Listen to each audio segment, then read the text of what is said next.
Welcome to Khan's Crop Academy. Good morning, student. Hi, we are going to learn Agriculture, Science and Technology, Standard 12, Chapter number 11, Organic Farming.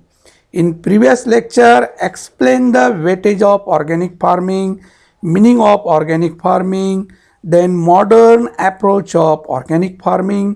तर विद्यार्थी मित्रांनो, lecture number 1 मध्ये आपण organic फार्मिंगचं पूर्ण introductory भाग आपण बघितलेला आहे. त्याचं मिनिंग काय आहे, त्याचं मॉडर्न अप्रोच काय आहे, हे सगळं आपण बघितलेलं आहे. ऑर्गॅनिक फार्मिंग हे 6 मार्कासाठी विचारणार आहेत. यामध्ये 3-3 मार्काचे 2 प्रश्न विचारू शकतात. ओके, विचारू शकतात. ओके, तर त्याच पद्धतीने आपल्याला ते प्रश्न करणं आवश्यक आहे. तर आज आपण लेक्चर नंबर 2 मध्ये बघणार आहोत objectives of organic farming. Very important topic in this chapter. Aim of organic farming. The organic farming furnish long-term benefit to the environment. तर उद्देश काय सेंद्रिय शेतीचं, त्याचं एम काय? जसं तुमचं डॉक्टर होण्याचं एम आहे, तसं सेंद्रिय शेतीचं उद्देश काय आहे, त्याचं एम काय आहे की आपलं पर्यावरण जे आहे हे लॉंग टर्ममध्ये बेनिफिट टू द इन्व्हायरमेंट. आपली शेती हे कसं लॉंग टर्ममध्ये पर्यावरणाला कसं चांगलं ठेवता येईल, हे आपलं हे आहे एम आहे की आपली शेतीपासनं पर्यावरणाला काही दूषित न होता हे चांगल्या पद्धतीनं पर्यावरण कसं राहील हे महत्त्वाचं त्यामागचं पाठीमागचं उद्देश आहे organic farming. It maintain and increase the long term soil fertility. Second, objects जमिनीची सुपीकता जास्त दिवस टिकून राहण्यास हे महत्त्वाचं ऑब्जेक्ट्स आहे, उद्देश आहे ऑर्गॅनिक फार्मिंगचं. Control the pest and diseases without harmful to environment. तर कीटकांचं रोगाचं बंदोबस्त असं करायचं की पर्यावरणाला दूषित होणार नाही, पर्यावरण दूषित होणार नाही असं कीटकांचं रोगाचं बंदोबस्त करायचं आहे. हे ऑर्गॅनिक फार्मिंगचा उद्देश आहे की जेणेकरून पर्यावरण दूषित होणार नाही, असं रसायन वापरायचं नाही कीटक आणि रोगाचं नायनाट करण्यासाठी. Make sure that the water is clean and safe. तर नेक्स्ट त्याचं ऑब्जेक्ट्स आहे पाणी स्वच्छ आहे ना, आणि पाण्याचं व्यवस्थित त्याचं प्रोटेक्ट व्हावं, हे ऑर्गॅनिक फार्मिंग सेंद्रिय शेतीचं उद्देश आहे. Use of available resources in the field. जे काही उपलब्ध जे काही रिसोर्सेस आहेत त्याचं परिपूर्ण व्यवस्थित उपयोग व्हावं. तर इंडस्ट्रीवर अवलंबून न राहता शेतामध्येच निघालेला शेतालाच खाऊ घालायचं आहे. The farmer to buy the necessary input of the farm that is sustainability is must. तर फार्मरला जे काही विकत घ्यायचं असेल, जे काही इनपुट लागणार आहे ते सहसा सस्टेनेबिलिटी असायला पाहिजे, शेतामधूनच तयार झालेलं ते प्रॉडक्ट असायला पाहिजे, असं शेतासाठी वापरायचं आहे. Produce chemical free and nutritious food to human being and animals. आपल्या शेतामध्ये उत्पन्न होणारं जे काही आहे ते केमिकल फ्री असायला पाहिजे, न्यूट्रिटियस फूड असायला पाहिजे, ते मानवाला किंवा जनावराला सुद्धा असं उत्पन्न तयार करायचं आहे, असं उत्पादन घ्यायचं आहे की ते केमिकल फ्री असायला पाहिजे. It also sell the high quality produce at the more price. High quality produce at the more price. तर असं उत्पन्न की जास्त भावाने क्वालिटी चांगली दिल्यानंतर मार्केट भाव जास्त मिळणारच आहे, हा उद्देश आहे. आपलं जे काय हाय क्वालिटी ठेवायचं आहे आणि त्याचं प्राईससुद्धा जास्त मिळणार. तर असं शेती ऑर्गॅनिक शेतीचं सेंद्रिय शेतीचं उद्देश आहे बाळांनो. तर 3 मार्कासाठी प्रश्न नक्कीच विचारतात, objectives or aim of organic farming. तर बघूया aims of organic farming. To maintain the long term fertility of the soil. जमिनीची सुपीकता वर्षानुवर्ष टिकून राहायला पाहिजे. To reduce the input cost. खर्च कमी. आज शेती जी आपण बघत आहोत, खर्च जास्त उत्पन्न कमी त्या रेशोमध्ये. To effectively utilise the natural resources, जे काही निसर्गरित्या जे काही सोर्स आहेत याचं जास्तीत जास्त वापर व्हावं. To avoid all forms of pollution causes by agricultural technique, जे काही पोल्युशन करणारे जे आहेत, air pollution, water pollution, soil pollution, याचं वापर करायचं नाही कृषीमध्ये. To provide quality food stuff, तर सेंद्रिय शेतीचा हे उद्देश आहे की शेतामधून निघणारं जे प्रॉडक्ट आहे ते कसं असायला पाहिजे, क्वालिटी फूड स्टफ असायला पाहिजे, हानिकारक नसायला पाहिजे, रसायन फ्री असायला पाहिजे बाळांनो. तर हे एम आहे ऑर्गॅनिक फार्मिंगचं. The aim and objectives of organic farming, तर या पद्धतीनं फळं कसं असायला पाहिजे, निरोगी असायला पाहिजे. तर हे ऑब्जेक्ट्स आहे, produce food with higher nutritional quality, work with actually system, maintain and increase soil fertility, use renewable resources as far as possible, avoid pollution, water, social and ecological impact of farming system, allow to agricultural producer, satisfactor on to agriculture producer. These are the objectives of organic farming, aim of organic farming, objectives of organic farming.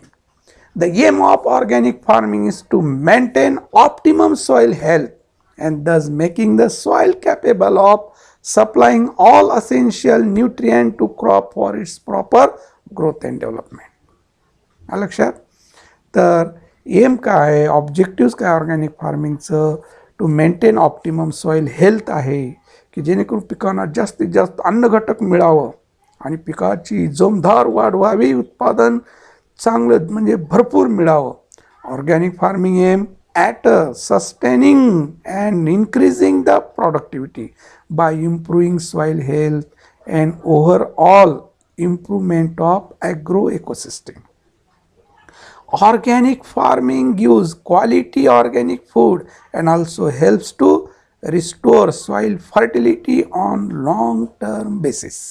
Organic farming gives quality organic food and also helps to restore soil fertility on long term basis. तर सगळं एकच आपण जे आधी सांगितलं तेच कुठं शॉर्टमध्ये कुठं असं व्यवस्थित समजून सांगितलं तुम्हाला. टेक्स्टबुकमध्ये जे पहिलं दिलेलं आहे तेच आहे, बाकी शॉर्टमध्ये वगैरे आपण ते घेतलेलं आहे. तर बघूया आपण next, principle of organic farming. हे महत्त्वाचं आहे. प्रिन्सिपल्स ऑफ ऑर्गॅनिक फार्मिंग फार सोपं आहे, 3 मार्कासाठी विचारू शकतात किंवा 4 मार्काला. जर एखादी ऑब्जेक्टिव्ह विचारलं 4 मार्कात किंवा 2 ऑब्जेक्टिव्ह 4 मार्काचे असंही होऊ शकतं, किंवा एक 4 मार्काचा 2 मार्काचे असंही विचारू शकतात, no problem. Principles of organic farming, या सेंद्रिय शेतीचे तत्वे काय आहेत ते अभ्यासायचं आपल्याला. It is based on biological system. कशावर अवलंबून आहे, सर्व बायोलॉजिकल सिस्टीमवर, जीवस्त जीवनम यावर अवलंबून आहे. जगायचं, जगू द्यायचं. इट मेंटेन सॉईल फर्टिलिटी, जमिनीची सुपीकता. It avoid all forms of pollution, pollution अजिबात होऊ द्यायचं नाही. Management of farm resources, maintain and rearing of wild animal. तर these are the short principle. तसं मोठमोठे प्रिन्सिपल आहेत. शॉर्ट प्रिन्सिपल उगा 2 मार्काला विचारलं तर हे लिहायचं. तर डिटेलमध्ये जर बघायचं असेल काही वेळेला फक्त एकच प्रिन्सिपल 2 मार्काला किंवा 3 मार्काला विचारू शकतात. There are 4 principle of organic farming. Principle of health, पहिलं प्रिन्सिपल कोणता, health. Principle of health, it should be maintain and increase the health of soil, plant, animal, human being and planet as a whole. Being and planets as a whole. तर पूर्ण विश्वामध्ये सगळ्याचं health हे बघणं गरजेचं आहे. ते मानव असो, जनावर असो, है ना, कोणतंही जे काही सजीव आहे, जेवढे काही विश्वामध्ये आहेत सजीव, त्या सगळ्याचं हेल्थ हे ऑर्गॅनिक फार्मिंगचं प्रिन्सिपल आहे, तत्व आहे, है ना. health of soil, plant, health of animal, health of human being and planets as a whole. Health लक्षात. तर जे आज आपण बघत आहो, आपली जर जशी हेल्थ आहे तसं प्रत्येक सजीवाची हेल्थ आहे ना. ते चांगलं राहावं, निरोगी राहावं, हेच ईश्वरची प्रार्थना आहे की नाही. प्रत्येकाला वाटतं की नाही मी चांगलं हेल्दी वेल्दी राहावं. तसंच आपलं शेतीमधून निघालेलं प्रॉडक्ट जे आहे सगळ्यासाठी हेल्थ असायला पाहिजे. It also maintain and increase the health of total ecosystem. Total ecosystem आहे ना, जे टोटल इकोसिस्टीम जे एकमेकावर जगणारे, तर हे सगळं मेंटेन करणे, इन्क्रीज द हेल्थ आहे ना. तर हे प्रिन्सिपल आहे पहिलं. कोणतं? Principle of health. सगळ्याची सुरक्षा आहे ना, सगळ्याचं आरोग्यदायी असायला पाहिजे. आपलं जे प्रॉडक्ट आहे पूर्ण इकोसिस्टीममध्ये आरोग्यदायी. आपण जे खातो ते जे काही एकमेकावर जगणारे, जसं की कीटकं खाणारे बेंडूक, कीटक जर निरोगी असेल बेंडूक निरोगी, बेंडूक निरोगी असेल तर साप निरोगी, असं हे सगळं चक्रच आहे की नाही. तर या पद्धतीनं, कारण हे डिकम्पोज होणारे जे आहेत यामध्ये जर केमिकल असेल तर कुठं जाणार आहे? मातीमध्ये जाणार आहे. मातीमधून अन्न घटक कुठून येणार? पिकामध्ये येणार, ते आपल्याला मिळणार खायला. तर सगळंच हे जे काही इकोसिस्टीम आहे हे हेल्दी वेल्दी असायला पाहिजे. कसायला पाहिजे? हेल्दी वेल्दी असायला पाहिजे. हे पहिलं प्रिन्सिपल आहे. Basic principle of organic farming. There are 4 principle. अगोदर सांगितलं तुम्हाला अगदी शॉर्टमध्ये. Principle of health, healthy soil, healthy crops, healthy livestock, healthy people. किती सोपं आहे शॉर्टमध्ये आहे ना. तर हेल्थवर लिहायचं असेल तर healthy soil, healthy crops, healthy livestock, healthy people. Okay, healthy. Principle of ecology, agro ecology, diversity, recycling. हे इकॉलॉजीवर. Principle of fairness, ecological justice, social justice, fair trade आहे ना.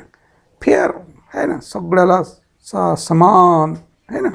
फेअरनेस, अजिबात हे नाही, त्याच्यामध्ये घोटाळा नाही आहे की नाही. प्रिन्सिपल ऑफ केअर, प्रिकॉशन आहे ना. तर दिज आर द प्रिन्सिपल शॉर्टमध्ये. तर ऑर्गॅनिक फार्मिंग प्रिन्सिपल हे डायग्रामच्या नुसार हेल्थ, जमीनची हेल्थ, मानवाची हेल्थ, जनावरांची हेल्थ, सगळ्या इकोसिस्टीमची हेल्थ. इकॉलॉजी आहे ना, कसं आहे इकॉलॉजी, हे सुद्धा आहे ना. फेअरनेस, अजिबात एकदम न्याय आहे ना. फेअरनेस, न्याय, प्रत्येकाला न्याय देणारं आहे ना, अन्याय नाही. केअर आहे ना. तर 4 प्रिन्सिपल आहे main. Health, ecology, fairness, care. Health, ecology, fairness, care, हे मेन प्रिन्सिपल आहे ना. हे 4 प्रिन्सिपल आहेत. तर आपण हेल्थवर बघितलं, the principle of health, ecology, fairness, care. The principle of health, the principle of ecology, the principle of fairness, the principle of care आहे की नाही. हे सिम्बॉलनुसार आहे ना. हेल्थ, इकॉलॉजी, फेअरनेस, केअर आहे की नाही. तर हे सिम्बॉल आपलं ऑर्गॅनिक फार्मिंगचं प्रिन्सिपलचे symbol. Toward farmer, principle of health आहे ना. हेल्थ बघायचं. Okay, principle of health. Okay, health. Principle of ecology बघूया. Second principle is ecology. It should be based on living ecological system and cycles work with them. Cycles work with them. And it should be based on living ecological system. सगळं living ecological system, एकमेकावर सर्व जे जीवन आहेत. And cycles work with them आहे ना. It emulates them and help to sustain them. लक्षात, हे इकॉलॉजिकलचं principle. Emulate them and help to sustain them आहे ना. It is management depend upon local condition in ecology. तर जे मॅनेजमेंट आहे ते लोकल कंडिशनवर अवलंबून आहे, इकॉलॉजिकल अवलंबून आहे. It should be maintaining of genetic diversity. Genetic diversity आज आपण बघत आहोत, किती प्राणी नाहीसे म्हणजे त्यांचं जीवन संपत आहे. त्यांचं जे हे आहे ते पूर्ण संपत चाललेलं आहे. तर हे जे डायव्हर्सिटी आहे, जेनेटिकल डायव्हर्सिटी, हे कंट्रोल करणं, मेंटेन करणं हे आपलं कर्तव्य आहे.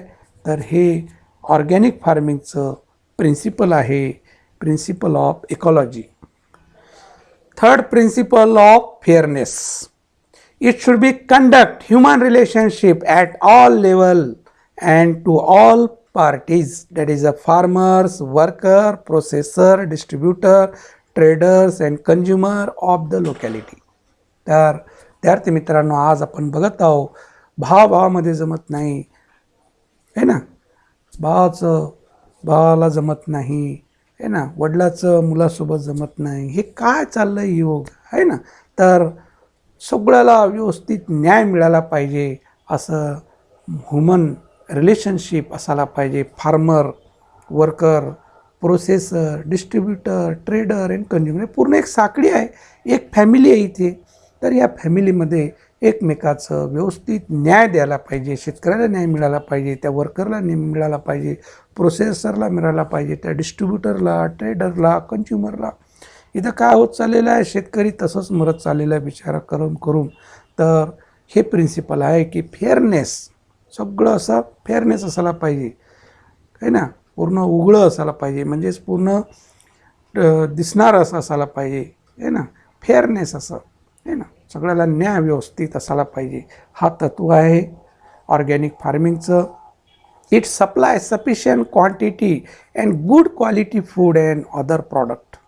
तर सप्लाय सफिशियंट क्वांटिटी आहे ना, भरपूर प्रमाणात उत्पन्न मिळालं पाहिजे आणि ते क्वालिटीदार असायला पाहिजे. कसं असायला पाहिजे, क्वालिटी असायला पाहिजे. हे प्रिन्सिपल आहे फेअरनेसचं की टंचाई असायला नको. आज कांदा 80 रुपये किलो, शेतकऱ्याचं निघालं तर 5 रुपये किलो. हे काय चाललं आहे ना, किती अवघड आहे. हां, सोयाबीनचं भाव 4,000, तेल आहे 150 रुपये किलो. किती फरक आहे, हे कोणतं न्याय आहे. तर हेच आहे प्रिन्सिपल ऑर्गॅनिक फार्मिंगचं, फेअरनेस आहे ना. त्यामध्ये घोटाळा नसायला पाहिजे, फेअरनेस असायला पाहिजे. आता सोयाबीन 40 रुपये किलो आणि तेल 150 रुपये किलो, कसं कोणतं आहे. शेतकरी उत्पन्न करणारं, घाम गाळणारं, त्याच्यामुळे 40 रुपये आणि ते तेल तयार झालं की 150 रुपये किलो आहे ना. तर हे नसायला पाहिजे. तर इट सप्लाय सफिशियंट क्वांटिटी. तर ट्रेडर काय करणार, घेऊन ठेवणार आणि बाजारामध्ये टंचाई आणणार आणि तेव्हा भाव वाढवणार, नंतर गोडाऊन सुरू करणार आपलं. म्हणजे किती हे आहे बरं. हे न्याय मिळाला पाहिजे. आणि good quality food and other product. तर क्वालिटीदार असायला पाहिजे, फ्री फ्रॉम केमिकल असायला पाहिजे. Natural resources must be use and preserve for future generation. तर निसर्ग जे स्रोत आहे ते व्यवस्थित वापर करायला पाहिजे आणि ते साठवून ठेवायला पाहिजे की मागच्या पिढीला ते पुरणार. असं नाही की हे पूर्ण संपून टाकायचं पाणी वगैरे नाही. तर हे प्रिन्सिपल आहे फेअरनेस. हे आहे फेअरनेसचं सिम्बॉल, न्याय, सगळ्याला समान. Fourth principle, care, principle of care. It should be practiced in careful and responsible manner to protect the present and future generation along with environment and ecosystem. Care, हे सगळं आपण care करायला पाहिजे. हे जे दिलेलं आहे निसर्गाने याचा आपण प्रोटेक्ट करायला पाहिजे. तर आज वापर करायला पाहिजे, प्रेझेंटमध्ये, फ्युचरमध्ये ते ठेवायला पाहिजे आणि एन्व्हायरमेंट आणि इकोसिस्टीम हे व्यवस्थित संतुलन ठेवायला पाहिजे. हे आपलं कर्तव्य आहे, हे आपलं ऑर्गॅनिक फार्मिंगचं तत्त्व आहे. केअर करणं गरजेचं आहे. हे माझं पर्यावरण आहे, हे माझं आहे, हे प्रत्येकाला वाटायला पाहिजे. तर हे पर्यावरण संतुलित राहणार आणि हे मागच्या पिढीला हे चांगलं पर्यावरण आपण देऊ शकणार. तर विद्यार्थी मित्रांनो, हे 4 प्रिन्सिपल आपण बघितलेले आहेत. तर व्यवस्थित प्रिन्सिपल विचारणार आहे. एकदा आणखीन आपण समरी घेऊ. Principle of health, health of soil, health of crops, health of livestock, health of people. Ecology, agro ecology, diversity, recycling. Fairness, ecological justice, social justice, fair trade. Okay.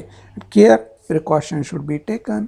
तर these are the principles of organic farming.